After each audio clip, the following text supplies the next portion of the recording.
Ozempic's helping my eyes. A continuación, la intersección de música latina y hip hop. Can I get a yer? What's going on? Well, before we start, I just want to say thank you as someone that grew up on your music for representing Latinos in hip hop from day one. Okay, thank you so much. Both of y'all. Yes, For real. yes. Please, clap it up. Come on, yo. This is legends right here. Icons. Worldwide. All right, so we're here to talk about the intersection of Latin and hip-hop. Basic question. When was the first time y'all heard reggaeton? When you became aware of it? Me, the first time I heard reggaeton, I was in Puerto Rico. I had a party that I thought I sold out, but come to find out it was Stego's show, and he didn't show up. So I thought I sold it out, but I did. But and I kept saying, yo, what is that? It kept sounding like boom, boom, mommy, mommy. Like, it sounded like, you know what I mean? Like that. And I was like, is that Spanish reggae? And like everywhere in Puerto Rico where I went, they was playing it. And then I came home and I remember, asking people at La Mega Sapega, you know what I mean, in New York, like, why you're not playing this? And, asking DJ Enough and DJ Camilo why you're not playing it. And I went to a party in the legendary club, Roombas. Oh, damn, you know about Roombas? They tough people over there. They know. So, and a DJ, his name was 52, but he goes by the name of Ted Smooth. He was the only person that I heard playing it. And I was like, yo, how do I do this? And I kept trying to ask people to do it. And then I said, the best way to like help this movement is to sacrifice myself. So I started to do certain records. Yeah, for sure. Before we get to that, how about you, Joe? Well, it was like, it first started with Vico C. I know he wasn't reggaeton, but he was Latino hip-hop. Vico C, the first person I heard do reggaeton was the brother out of Panama in General. And I remember one time he asked me to do a song with him. I tried to charge him, and he said, fuck my mother, this, that. He never, General is crazy, let me tell you something. He cursed me out on the phone. What? Who you think you is? This, that. But that was the first time I heard reggaeton. And then, of course, Puerto Rico, the explosion, all the guys who paved the way from like Daddy Yankee, Don Omar, Tego Calderon, like he said, all the day ones, Winston Yandel, all those guys. Yandel, Zion and Lennox. Evie Queen. Alexis and Evie Fico. Queen. Yeah. Evie Queen, for sure. For sure. And Joe, you said recently that hip-hop was the blueprint. It all starts with, that's the foundation, which I agree 1,000,000%. What are the similarities that you see in both genres? It's a lot, but.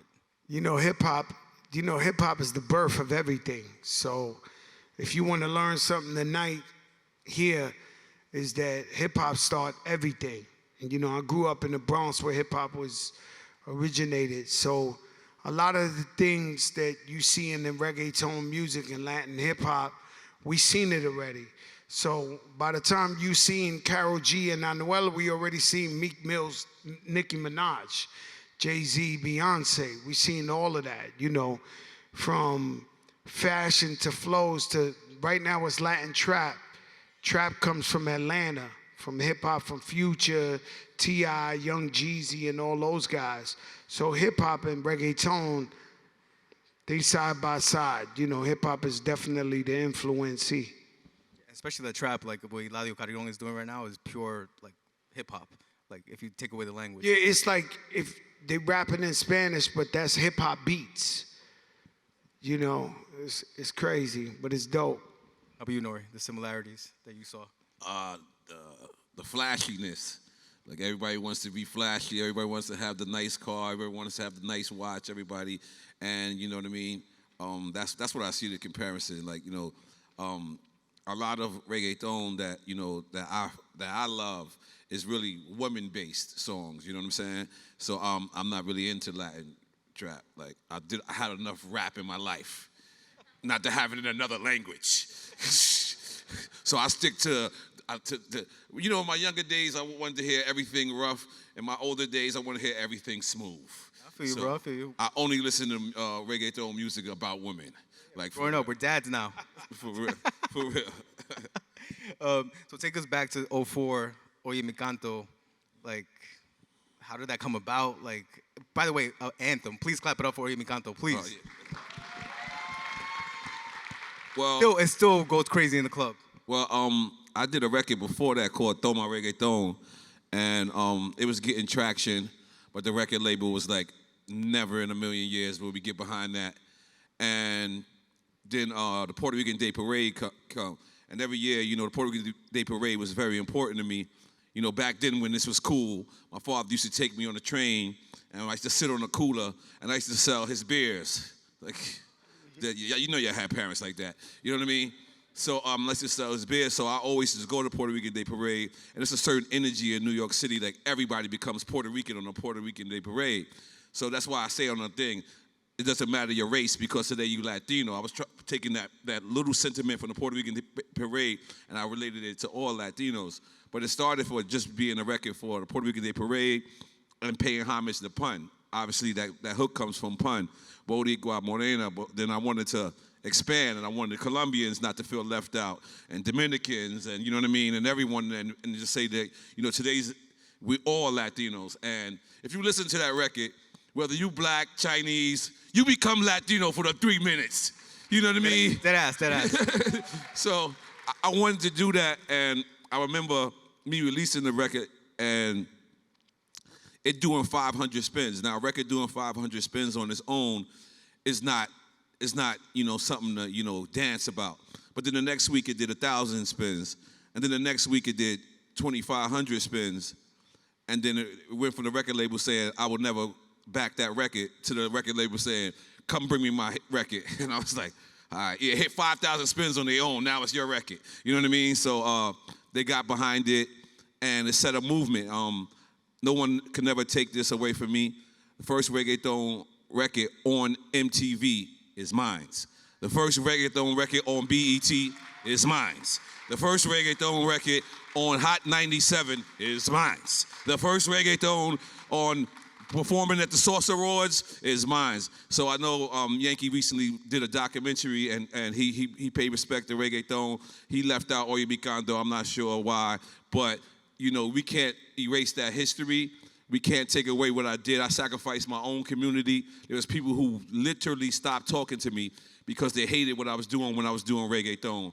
But I put it on the forefront. I literally almost lost my other career. And if you ask me would I do it again, in the heart of a dime. Because now I look like a genius. Now everyone's saying, hey man, he was before his time. I was before my time then. So you got to understand, you got to put it in perspective.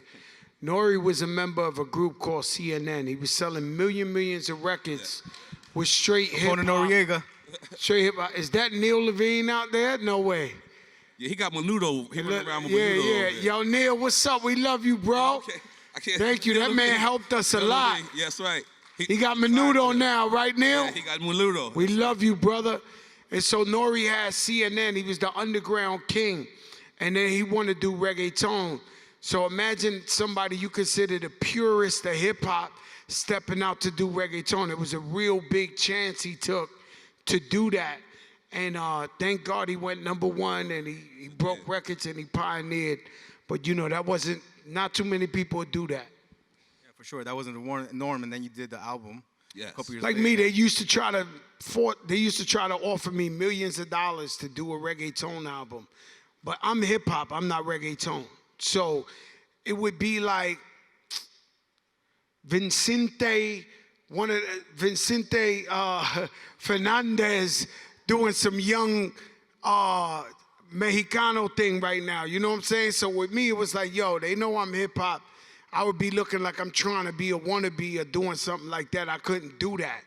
So I was like, yo, I can't take your money. Plus, I didn't speak Spanish so good like I speak now. You know, back then it would have been horrible. I tried in a couple of songs. Like he said, I was a part of a legendary group, Capone Noriega, and when we would do shows, people would fight, there would be stabbings, and that's how we thought we did a good show.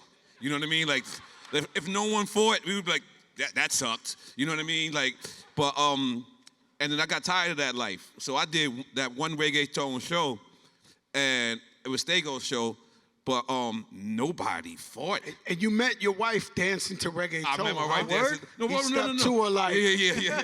he had the reggaeton dance. Well, that's what you tell me when you're drunk on Double Jack. No, Larios. That was at Larios. But, so that one party that I was at, I had looked, and I performed, and then I went in the crowd, which I seldomly do, you know what I mean? Like, you usually just perform and go home, keep it professional. But I sat in the crowd, and I just watched everybody, and the faces that these people were making, dancing to this music, and the fun, El perreo. fun that they was having, I was like, I want that. Like, I want that. Like, I don't want to be a part of, fights and, negative thing. I want to dance all night and drink Heinekens with my cousin Carlito. And he didn't speak no English at the time, so me and him was just, hey, just sign language on the steroids.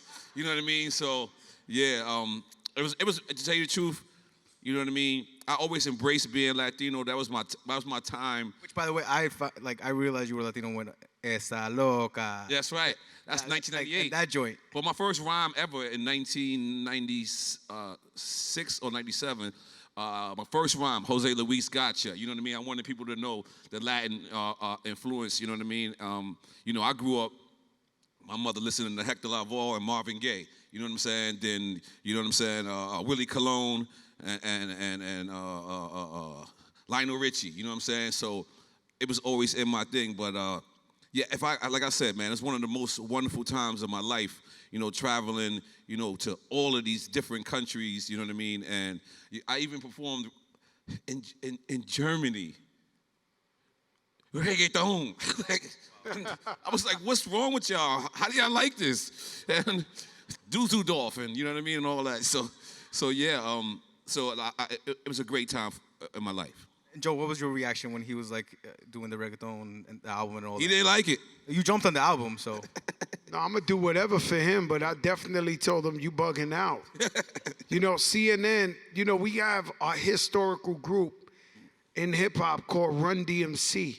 To me, in our era, CNN was like the Run DMC. So I was like, yo, you sure you want to do reggaeton, bro? He was like, yo, bro, I'm doing it. I love it. Same thing he's saying right here. He was, I love the way they feel. It makes me feel more of my Latino side. I'm like, yo, but you sure you doing reggaeton? I'm telling you, I never forget. Me and him had a one-on-one meeting. I was like, all right, brother, I'm with you. I did the songs with him, jumped in every video, danced, but, I was worried for him because, he was a legendary, CNN. We look like geniuses now, though. We look like geniuses now. True. So going back to you, you had around the same time you had the Lean Back mega hit. Then the remix, you had the foresight to put Tego on it. Like, why did you pick Tego? It's in the video too. Well, I always worked with the reggaeton artists, but people don't know I was behind this mixtape called Boricua Guerrero. Where I did a song with the Mexicano. Yeah. So I got all the English-speaking rappers on that joint, right? So it was like, I was bugging out when sometimes I used to hear some, like, reggaeton people say Fat Joe didn't embrace reggaeton. I'm like, bro, like, I put the guys on the first mixtape of Boricua Guerrero. And I did the song with Mexicano. We did all that. And then we've been embracing reggaeton since day one. Anybody Latino who's going to win, who's going to do something positive about music, we're going to embrace them, all the way through. So, I've been working with all the reggaeton artists. Before I put Tego on that remix, I did his video. He had the video he shot in New York. I did that. So I always been reaching out, to Evie Queen, all the reggaeton artists, always been showing them love. Clap it up. But also, like, y'all know the importance of these two on the stage. Like, I'm gonna say this. As a kid, when I saw FloJo, when I saw CNN, I saw the Beat Nuts. Like, that gave me so much pride because I'm in Brooklyn. I'm an Ecuadorian, grew up with Puerto Ricans and Dominicans. I didn't see us. And then I saw you, and then I saw Cypress Hill. I saw NORE. This shit is big, bro. Please clap it up again. You gotta clap it up. Clap it up. I'm sorry, the kid came out of me a little bit. Now, you saying the truth. If you let me talk about myself up here, I'll be up here till the next month. And be like, God damn, give some blankets out. Nah, for it's getting real. cold for in real. here. But so back to the album, like what take us back through the whole experience, like making a full reggaeton album. Again, it was hard because reggaeton artists was like just getting that fame in America. So I literally had to like fly to them. And if they was in a fly place, I would just fly. Like if they was in Brazil, I'd be like, I'll meet you there. And I'll go get a verse from, whoever. But,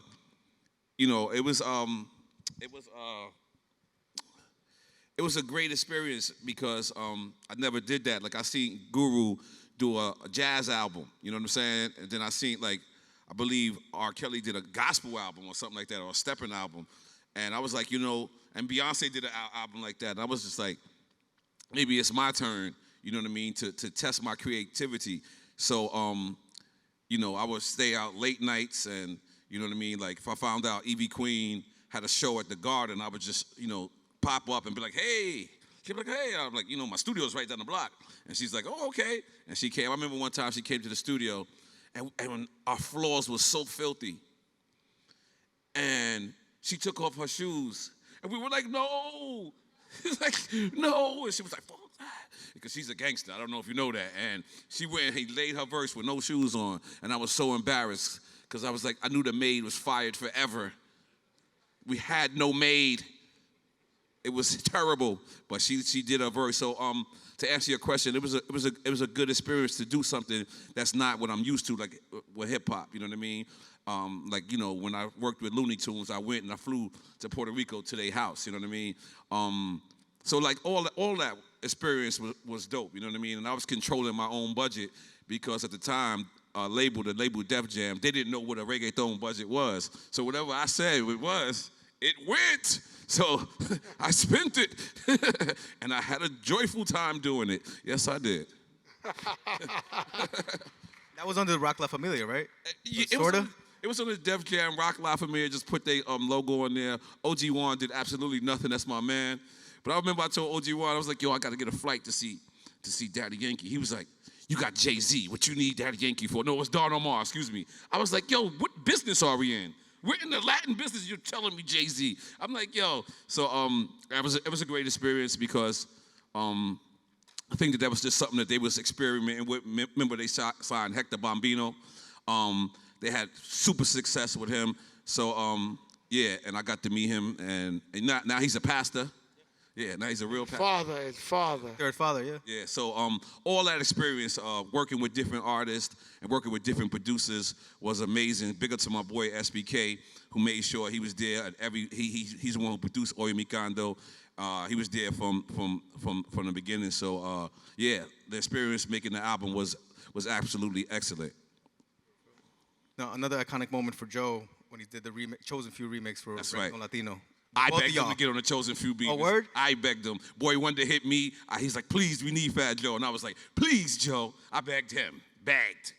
It went number one, though. Yeah, it went number one. Yes, it did. I was like, damn, man, the one time I touched it, it went number one. You know what I'm saying? This was a good look for us. What was the impact, the lasting impact that you think that remix had? It felt epic. It felt big. It was like, baile, reggaeton Latino, like that. Like I said, my Spanish wasn't so good at the time, so I was trying to, did I say this right? Ella or él or this or that. That's why I never really dived into reggaeton so much because I didn't really speak Spanish so well. And so, now I can fuck some reggaeton up. I know Spanish. Soy boricua y cubano, puñeta. Y'all know what this is. You mentioned the DJs before. Like, how important were the DJs in the expansion of reggaeton? Like Camilo, Enough, Lobo, Tony Toca, all those cats. I mean, if we think about it, we have a cheat code, meaning that's all you got to say. That's all you should say. Hey, man, it's for the Latinos, man. And they should play it like for real. Get like, the heavy hitters on the line. Oh, I used that cheat code like a mother. I was like, yo, please, man, come on. This is for all Latinos, man. And it worked. Yeah, so, yep. You know, you gotta think about how amazing it is where we have radio stations we call black radio. And 12 noon, they playing reggaeton right on black radio. So that's how, or reggae or trap, you know, they really playing that shit in the middle of the daytime all over America. You know, Latinos is the most growing rate in this country, and it's been for 20-something years. So, you know, I'm older than, well, maybe some of you guys are older than me, but I'm pretty old. And I remember 20 years ago, 25, we used to have seminars, and there would be 3 or 4 Latinos, and they'd be like, yo, the numbers say we're going to be big in 2024. The numbers, we're going to be the biggest, the Latinos, the this and this. And now to see it come to fruition is really amazing. But, you know, I want y'all to know that you didn't just get here by mistake. Like, we knew 25 years ago you would be here. And there was people 25 years ago fighting for you guys now, 25 years ago, talking about, yo, the Latinos are coming and we're going to get respect and we're going to this. Shout out to all of them, because we had Latino magazines ahead of time. What was it? Urban Latino, yeah. Urban Latino magazine. We had a lot. Hip hop mags, like we're covering like the source and vibe. Yeah, so it was all ahead of time. And they would be like, and they would sell it to people like, yo, it's gonna be big. Don't worry, the Latinos are coming. The Latinos are coming. You're gonna see we're gonna be big one day. So to see the reggaeton genre and just urban Latino in general be big, like we anticipated this a long time ago, but it's beautiful to see an idea whose time has come. Sure, for sure. Shout out to Carlito Rodriguez and Mimi Valdez. Yeah, yep. Briggs. The writer. Mimi Valdez, Yeah. God bless. OGs, yeah. So at the end of Oye Mi Canto, Cuban lady that been behind Pharrell forever. she was editor-in-chief of Mimi Vibe. Valdez, she was editor-in-chief of Vibe.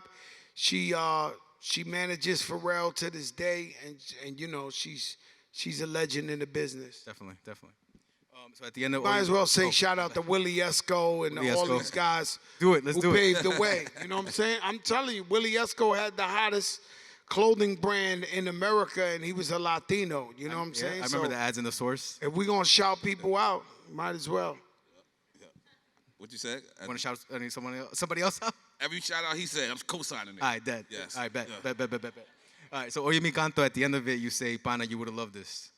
I'm talking to Pun. Talking about Pun, of course. Yeah. Like, what do you both of y'all think, like, his involvement would have been in the genre? Like, that's a great question.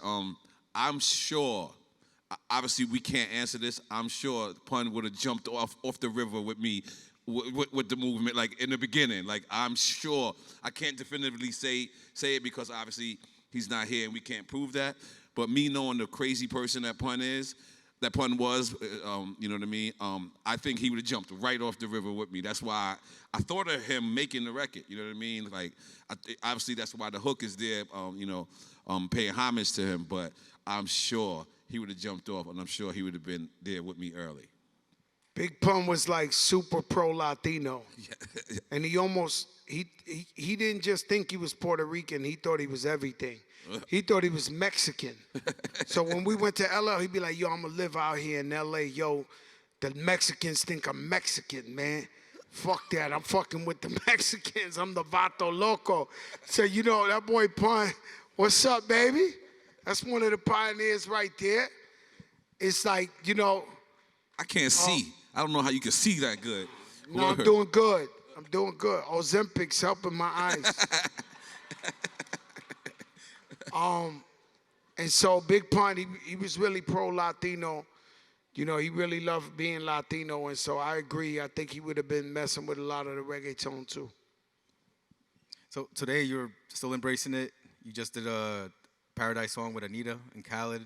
You're interviewing cats like Nicky Jam on Drink Champs. Mm-hmm. So obviously you're two OGs of two cultures. How do you see your place in reggaeton history? In the what? Reggaeton history. I think. He said it already. First to put it on BET, first to put it on MTV, first to bring it to America. Yes, first He to bring brought it that to shit America. over. I could never claim anything other than that. You know what I mean? When it came Americanized, you know what I'm saying? When the white people started to mess with it, you know what I mean? And you know what I mean? Because Oh, for real? no, it's the truth though. You know it's going like when you go to a Puerto Rican restaurant, you go to a Jamaican restaurant, you know how you know if it's good? If the white people are there. You like if the white people come, that's how it is. So it's great if they come. If they go out of their shells, and that's what it is. I could claim that. I could claim when reggaeton came to America, that was my doing. That was I saw a clip the other day where the first time they put the reggaetons artists in the MTV Awards, and I introduced all of them. Daddy Yankee, Don Omar Tego. Yep. Yeah, and so they was like, you're the English-speaking Latino. You're going to have to tell everybody what this is in America. And they came on and they rocked that shit, you know. It's a party. You know, Latinos, my mother and my father, they throw a party if it rains. You know, we throw a party for anything, right? And so Latinos, we know how to party. We know how to have a great time. So reggaeton music is always going to be the life of the party and the whole vibe. Definitely. Now, Joe, N.O.R.E. mentioned this a little bit, but I mean, and Joe, actually, you mentioned it a little bit about.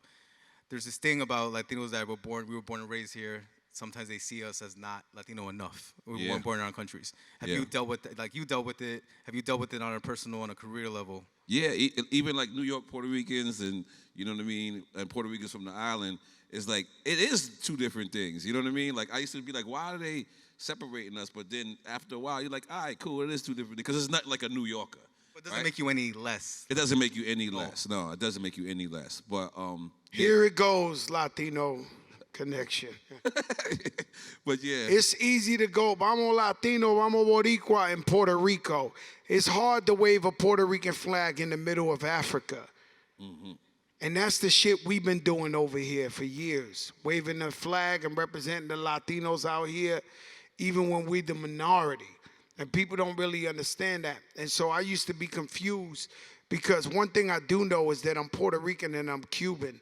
If you go back into my ancestry, they there, right? My cousins are there. When Hurricane Maria happened in Puerto Rico, I had 2,000 cousins waiting for Primo.